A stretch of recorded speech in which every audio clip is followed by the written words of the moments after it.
Hello, this is Daniel Vaya. Welcome to Behind, no, Becoming Asher Daniel in conjunction with the Daniel Vayon Gazette Pod. And I'm sorry it took so long to do a new episode, but with how things are right now, it was hard to know when to talk about my next topic and my next bonus episode. So what I'm going to do first is I'm going to do a bonus episode.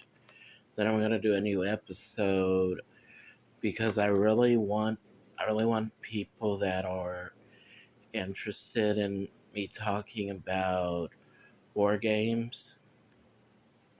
Really want them to hear what I have to say about war games.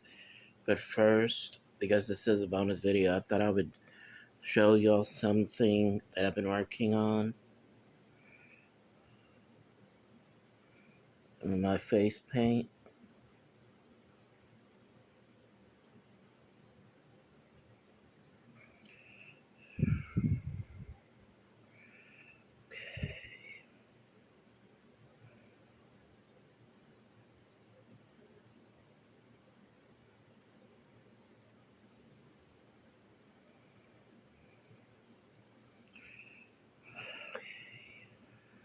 Sorry,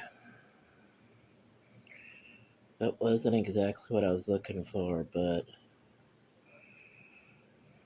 I hope y'all enjoy me doing this. Because it's fun to me to paint up my face like this, even if it's just the forehead. By the way, people may be wondering why I'm doing this when it's not October yet. People that know me, they know that really, I'm a really big fanatic when it comes to wrestling. So when I do anything like this, it's a lot of times, and I don't know how often I can do my face because last time I tried to paint up my regular face, my cheeks and my lips, at least we think it's the paint that caused me to break out in my face.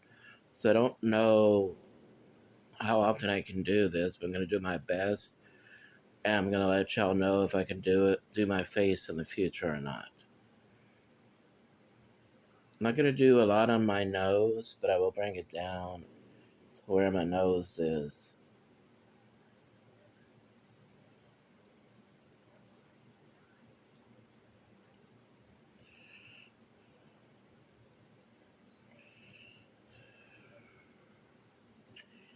Alright.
This is a new, um, face paint crayon. So I don't know how to use any more of it, but I hope y'all like the little bit that I've done right here. And the reason I do this, as I've explained before, it's so that it helps me go in character. So what I'll do right now is I want to practice dialogue right now. Hello, this is Asher Daniel. Now, I said the other day when I was on here how I plan on when I go to training school in wrestling, I plan on becoming a manager, and I plan on sharing with y'all everything that I feel in my heart. First thing I would say is how today's market and pro wrestling, you don't have to like this or dislike it, just an honest opinion I have. You have people like Smart Mark Sterling in AEW who pretty much is like a cheap imitation of Paul Heyman.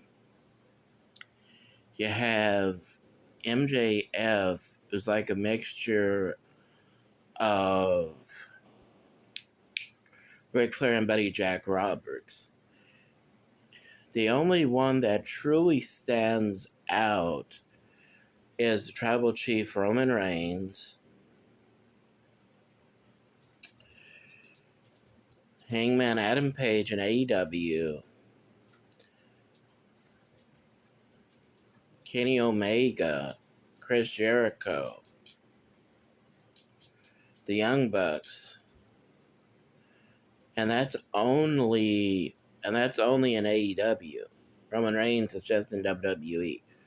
Roman Reigns is the only one that stands out to me as being really different, and that was before he became the Tribal Chief. So what I plan on doing, since you have only one true manager in AEW, and he acts too much like Paul Heyman for it not to be a Paul Heyman ripoff, I've decided what I want to do is I want to be original as much as I can. My name is original.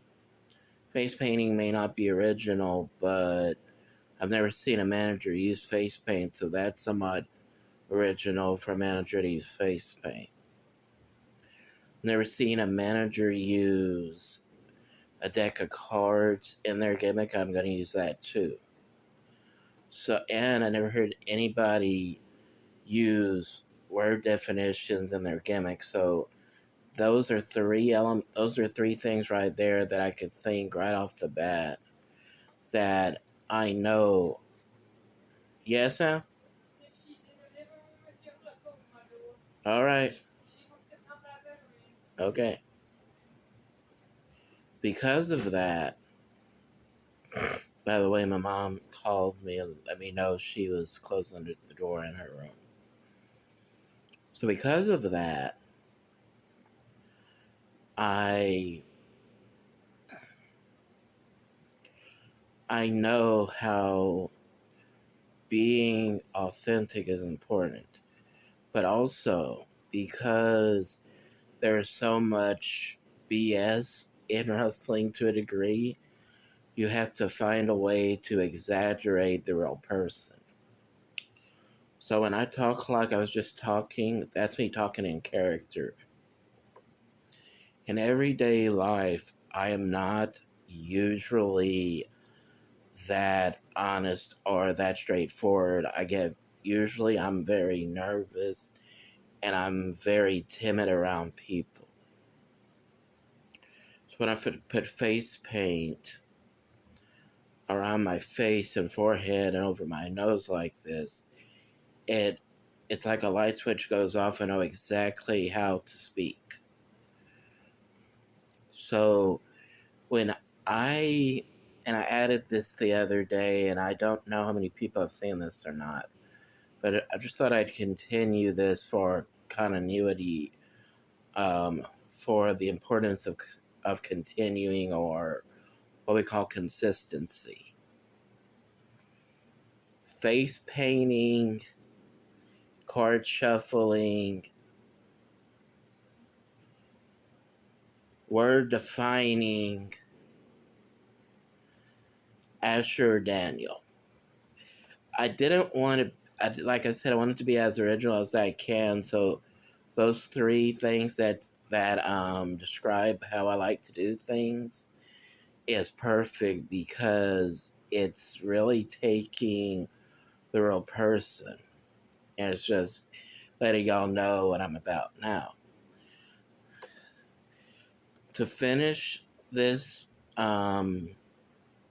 this video promo like that, before I talk about the first War Games match, I'm going to say it's my duty, or not really duty, but it is my personal opinion that if you're going to manage someone, you got to make sure the people know how important every championship is. Now, true, there's not much history that I know about in terms of the training center I'm going to go to.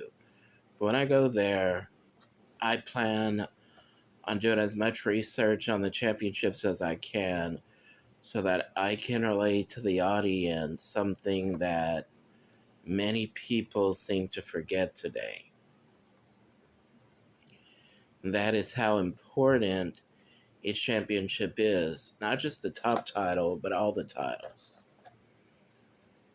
No, I give credit to Paul Heyman for being as good as he is, but they only focus about him when leading men to one championship. When I think of managers, I think of all the titles they were able to hold, not just one.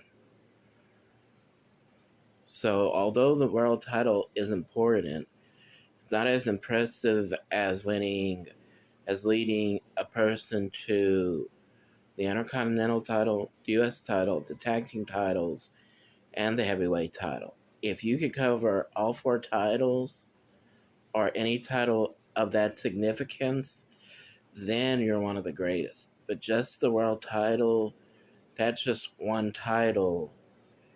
And you got you got two or three people there, but it's still one championship.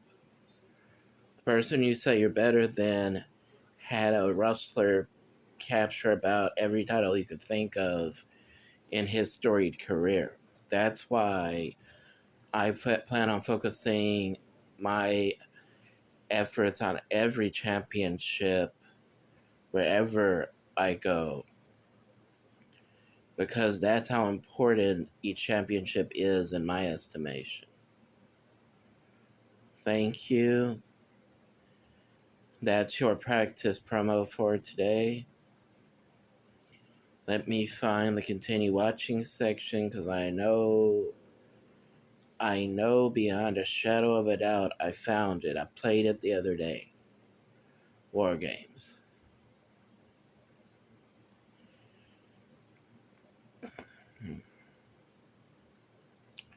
Here it is. Best of WWE Season 2, Season 3, Episode 13, Best of War Games. Now, the documentary of War Games, they had Dusty Rhodes talk about the creation of it. So the next time I do that, I'm going to talk about the creation of War Games and why he came up with the idea. But right now I just want to focus on the first match itself. First match was in 1987, I believe. The Jim Crockett Promotions did a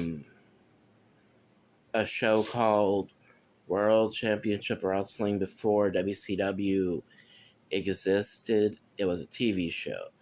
And in order to promote the event, they did an entire episode about it with the marquee match, or the most important match of the evening, being J.J. Dillon going against somebody by the name of Adam Martin.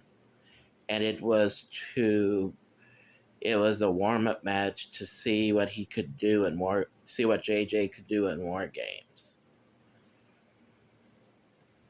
And a lot of people may not know about J.J. Dillon, unless, of course, you grew up with your parents talking to you about him, is before he was a manager for the Horsemen, or really for any man, really, J.J. Dillon was a regional tag team champion himself, so he was a wrestler before he was a manager.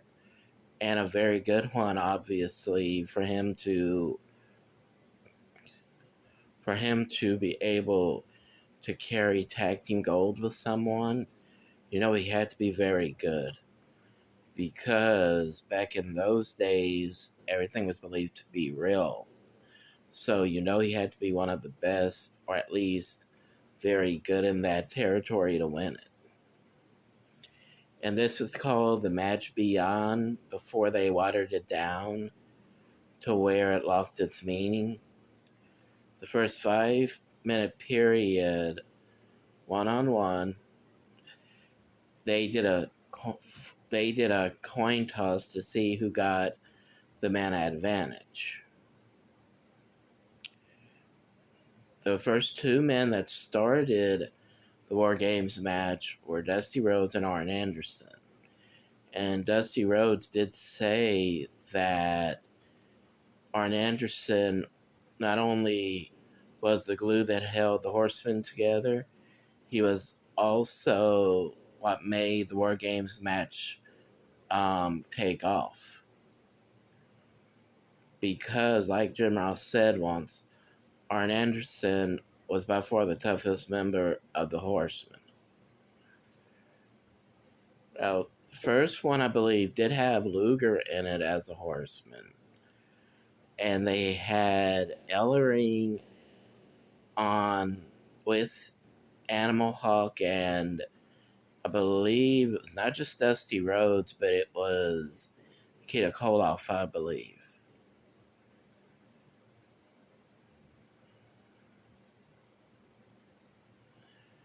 They were showing clips of it before they showed the beginning of the match, and Arn was talking a few more minutes, last minute advice from JJ to know what to do. Turned around and he saw Dusty, so he looks back at them like, "We're sure we want to go with this?" Almost like, "Sure you want to go through with what we practiced or what we spoke about?"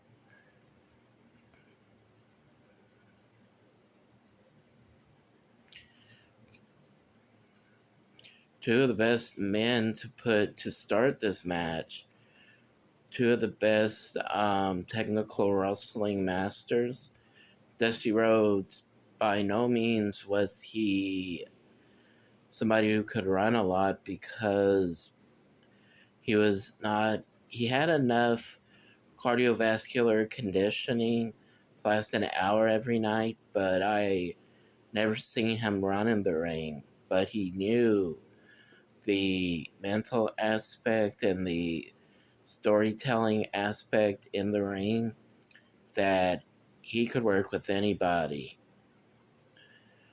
And so that's another reason why Dusty starting it was perfect, because not only did he create the match, but because he created it and he had such a creative mind, he's the perfect person to do this with. The first hit of the match was that bionic elbow from Dusty's right elbow, knocks down Arn.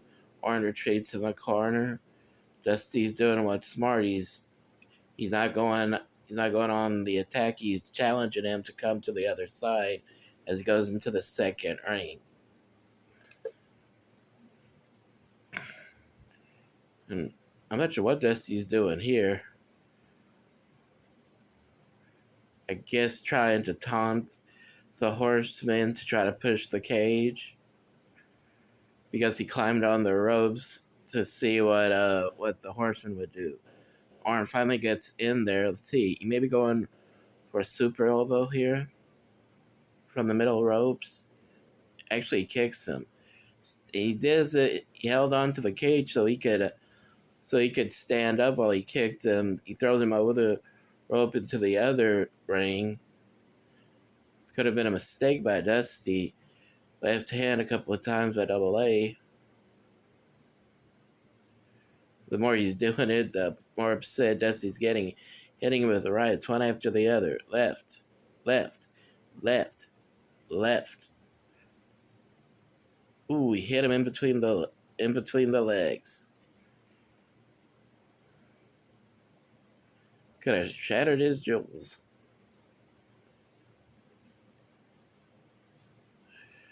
So the JJ and the rest of the Horsemen are fussing, but you can't fuss. This is about the same as, this isn't anything goes match. It's a cage match. Match doesn't even start until y'all are all in the ring, so this is all perfectly legal. Headbutt by Arn. Irish whip.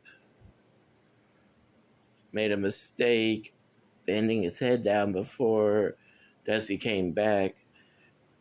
So Dusty was able to get him almost like a DDT, I believe.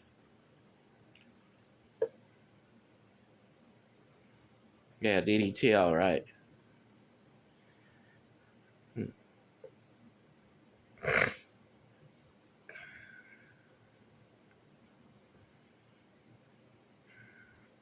Yeah, I believe they said that this on-screen story was that this all started when Crusher Khrushchev, 1/3 of the Russians, Nikita Koloff, his nephew, and Crusher Khrushchev. When Crusher was going against, I believe it was Ric Flair, Dusty came and Nikita interfered, and it was a cage match. So what really set this whole story up was Dusty coming down to help out, and then all of a sudden, Arn Anderson, Ole Anderson come in. Ole knocks Dusty down, and they do like they were beating him up. They did like they injured Dusty's leg. And I believe that was the biggest part of this entire match. So he's climbing to the middle rope, grabbing Arn by his hair, back of his head. Looks like he's gonna. I think he was trying to. Yeah, I think he just busted him open across the steel at the top part of the cage. The camera angles were so good back then that if they used their tape, if Arn or Dusty used tape, because they usually put a blade in their wrist tape to make either themselves lead or their opponent. So if they did that in this match, you couldn't tell. That's how good the camera angles were.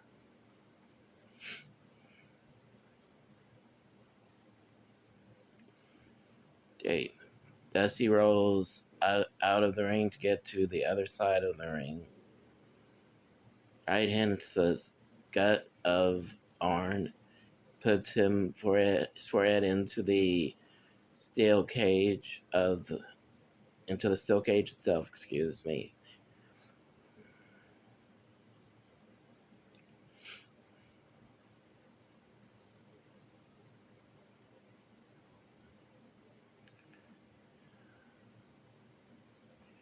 right hand to arm. Let's see.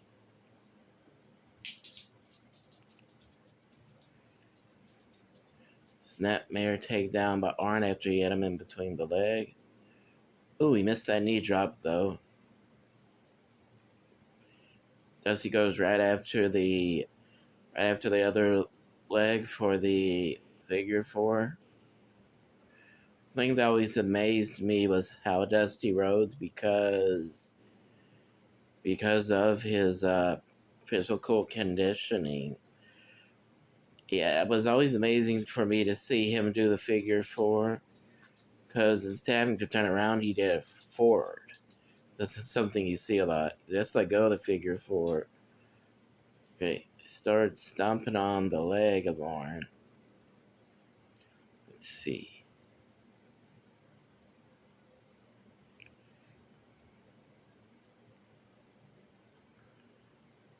Okay, they just did the coin toss. Let's see. I know I said who won the coin toss, but it's what I remember, and I do think it was the Horseman who won the coin toss. Yeah, it was the Horseman, all right. Let's see who goes in there. Interesting, they used the flag Tommy Young did to show that it was the Horseman. So he goes in there. The other person who had history with Dusty. That's hitting them both with either a forearm or an elbow. Then a right and a left hand simultaneously knocks them down. Tully's back up to his feet. Hits Dusty in the stomach with his knee. Knocks him down. Not sure if that was a kick or a stomp. I don't really know sometimes. He holds him back. He holds his head and neck against his stomach so that Arn can hit Dusty a few times. He dropped by Tully to Dusty's forehead. And he goes after the left leg of Dusty because he's got tape over his left knee, so it looks like he had knee problems before the match started. So they started exploiting that injury right here. So now it could take 2 minutes for one of Dusty's associates to come in the match. Okay.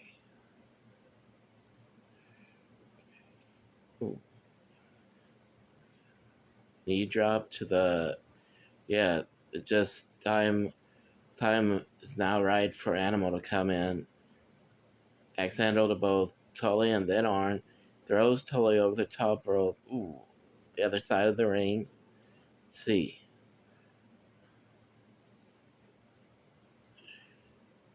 Catapulted Tully a couple of times into the cage. 3 times. Let's go. Ooh.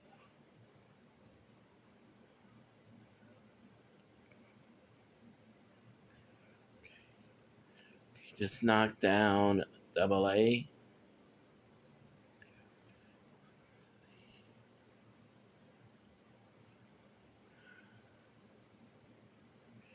Yeah, just hit Double A with a forearm from his right hand. Irish whip to Tully. Shoulder block, taken down.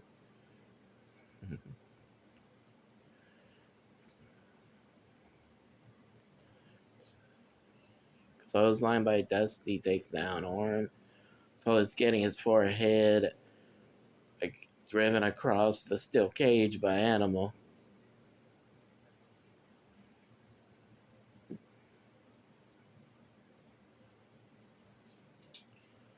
I think they both used one used right, the other one used the left.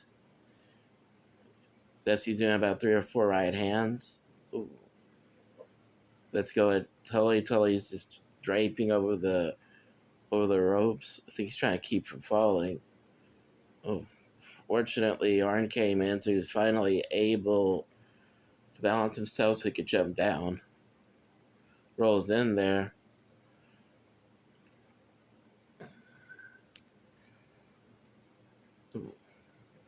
Animal just did a flying elbow, which we usually see his partner do something like that, so that was different for Animal.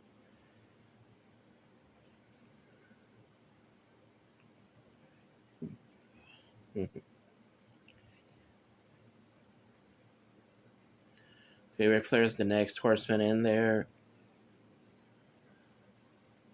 He just gave Animal an eye rake. That's what we call an equalizer right there. Ooh. He made a mistake when he did a chop. He should have at least kicked him in between the legs first.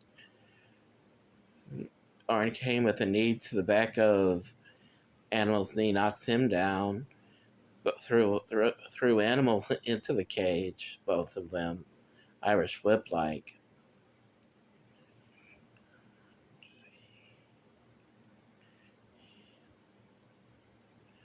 Okay.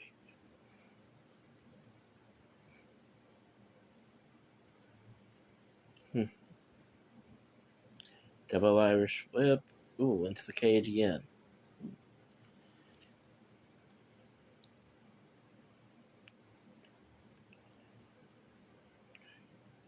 Say what you will about Hawk and Animal's wrestling abilities. They were not clumsy though. They were good. They were coordinated well enough to where they could move around easily. That's why I think they sold so much tickets. Not only did they have charisma, not only were they tough as nails, but they could move well enough to where they could sell what their opponents were giving to them. Left hand a couple of times, 3 to Animal. More he hits, the more that paint's coming off. Dusty comes by, hits both Arn and Rick to slow them down. Can't stop Tully though. That's why they have the man advantage. I think Rick just got hit with a low blow by. No, Dusty just got hit with a low blow by Ric Flair, I believe. Mm-hmm. Clothesline, by the way, was what took both Arn and Rick down. Elbow by Tully to Animal. Let's see. Yeah, he did a quick. I'm trying to think how you say that. Ric Flair did a quick arm in between Dusty's leg to slow him down. Goes after Animal now in the corner with an eye rake. Turns his attention back to Dusty. Chop. Chop. Okay. Right hand. Putting Dusty's forehead into the steel cage.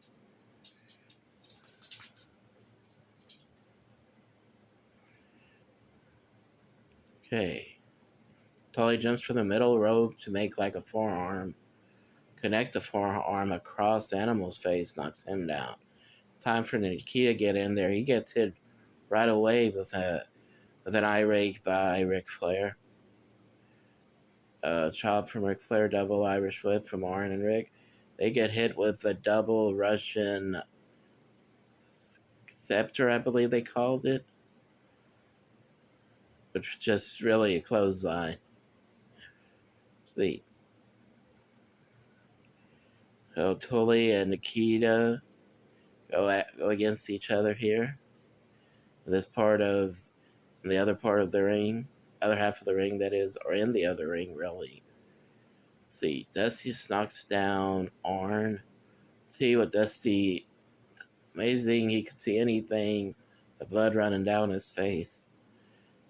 But a gorilla press slam by Animal to Ric Flair. See, Dusty just did a diving knee across stuff. I believe the left knee of Arn, as Nikita's holding his left leg for Dusty to work on it. An elbow also that he hit him with after a kick. After a kick to the knee, he gave him an elbow. Let's see. Animal's hit with the knee in the back by Tully. See. Couple of right hand, couple of times before that.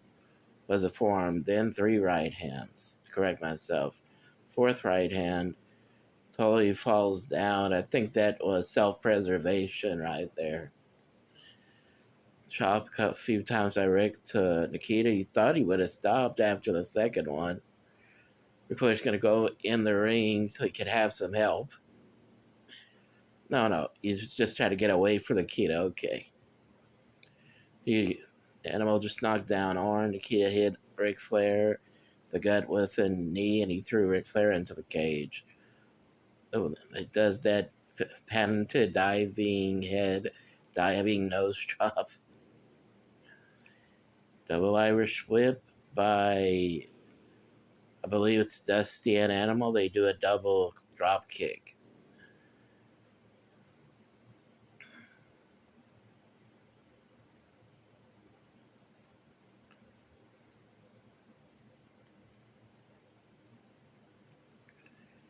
Irish whip.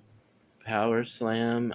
Luger comes in after the time expired. He comes in next for the Horseman. Hits Nikita Koloff with a power slam. Does a few kicks to Koloff's back. Goes that. Then he stops. I believe it was Dusty before he could get in the ring. Okay, that's why I rewound it long enough to see what happened. He slowed down Animal with the diving axe handle. Couldn't get in the other ring, but totally could. So now it's 3-on-1. Blanchard, Flair, and Luger against Koloff. Flair just hit Koloff with a hit in between the legs. He was given a scoop slam by Luger. Let's see.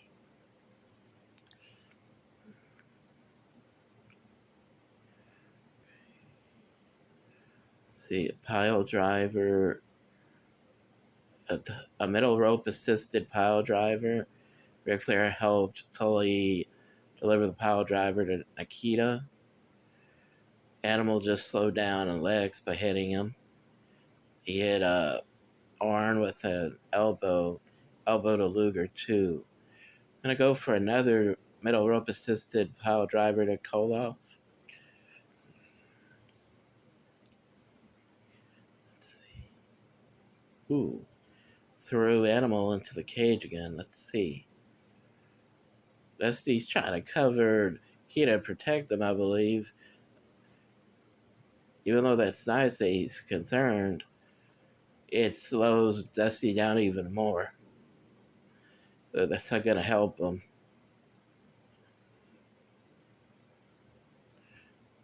I'm not really sure what Arn just did to Nikita.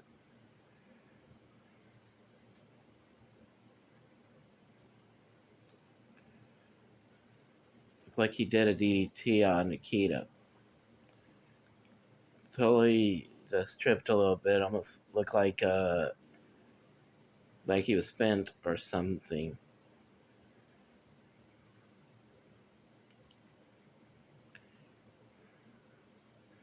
Some stumps to the back of Nikita's neck by Ric Flair. In comes Hawk next. Goes after Luger. Irish whip. Clothesline. Goes after Blanchard. Now picks him up. Snake Eyes in the corner. Right hand to Arn. Knocks him down.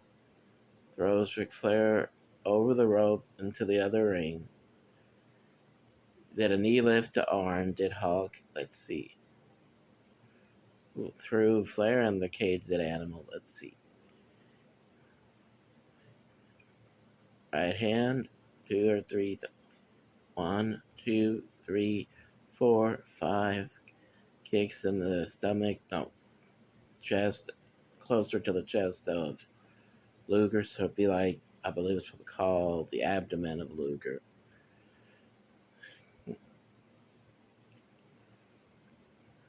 Good thing for Luger that the only thing that kicking him does is slow him down. So as vain as Luger was, if that could have left a scar, that would have really bothered him.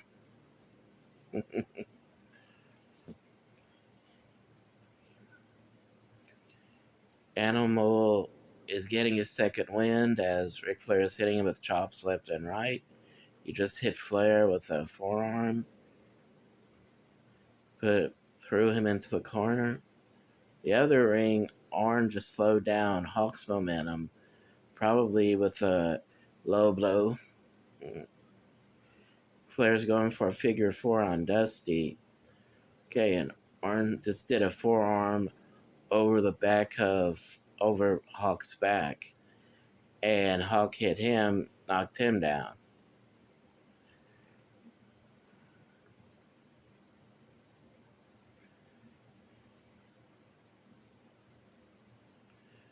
Okay, he chopped Arn, knocked him down. That's that flying fist drop that he was famous for. 15 seconds left before J.J. Dillon gets in there, and then the Powers of Pain, or whatever they were called. I'm not sure what they were called. Or Dusty and his men. But once that time limit expired, after JJ got in there, next was Paul Ellering. JJ hit Hawk in the neck with his elbow. That had zero effect. That forearm has zero effect too. Now he's backing off. It's not a good idea. Right hand by Hawk. Kick and right hand to Flair. Let's see. Now they've all got to try to help JJ now. Hawk gets his forehead put into the turnbuckle pad by Flair, but he stopped selling when Flair started hitting him with chops. So now Flair's doing his famous begging off.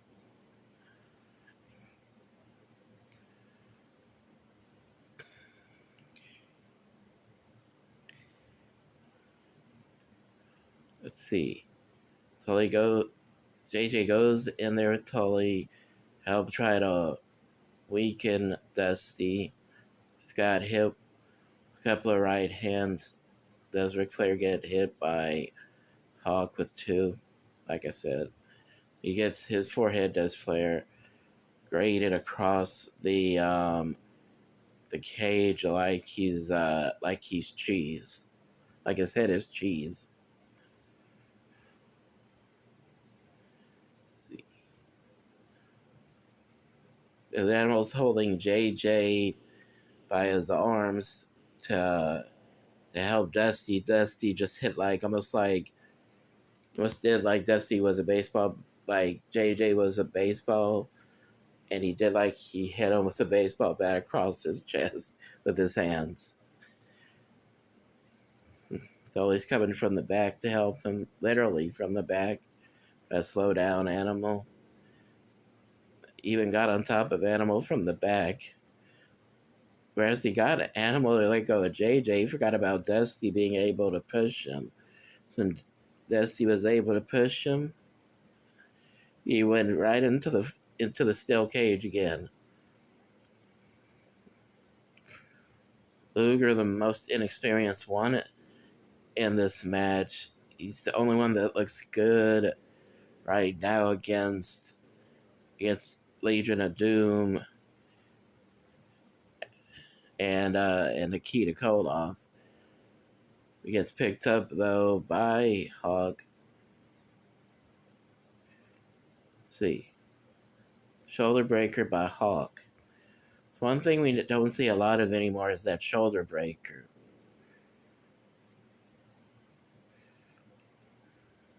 Well, now we see a backbreaker in more than one variation, but we never see a shoulder breaker anymore.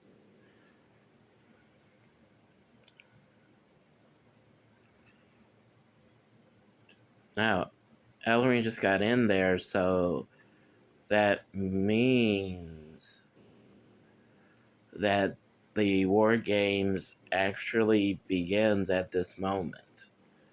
That means that any time anybody, and I mean anybody, can either submit, make somebody submit, or surrender. There is no pinfalls. The only way to win was by surrender or submission.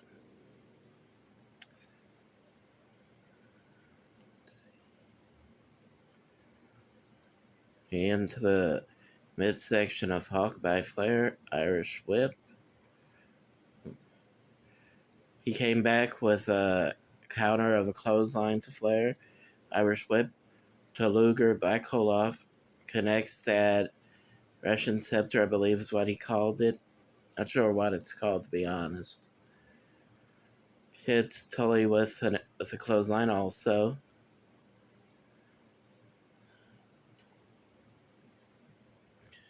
Okay, do an Irish Whip to the Road Warriors. Double clothesline.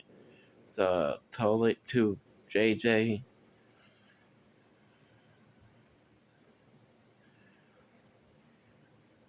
He puts Orton and Tully's foreheads together. Let's see.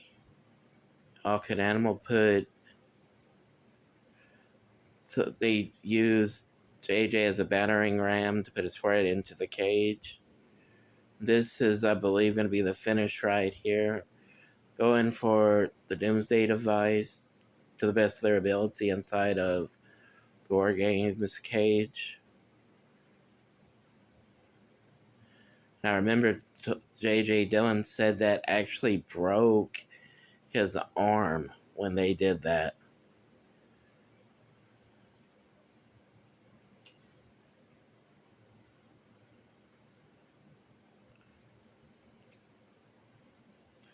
Don't know what Ric Flair is using here, but look like somebody gave him a pair of spikes somehow to use as a weapon.